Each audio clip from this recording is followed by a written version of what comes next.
Hey guys, in this video I will show you how to add pages in footer in WordPress. Alright, so let's begin with the video.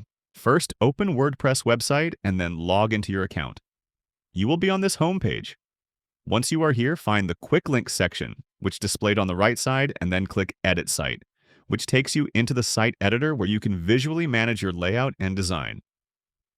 After entering the editor, look for the plus icon at the top right. This button allows you to add new elements to your site. Click the icon, and when the search bar appears, type navigation. From the results, select the navigation block and insert it into your site. With the navigation block added, click and drag it down to the footer area, placing it exactly where you want it so your visitors can easily access important links. Once the navigation block is positioned in the footer, you can add a page link to it. Click the plus icon again to open the list of available elements, then select the option to add a page. This will insert a new page link directly into the navigation block within your footer. You can even rename that page here, and that's it.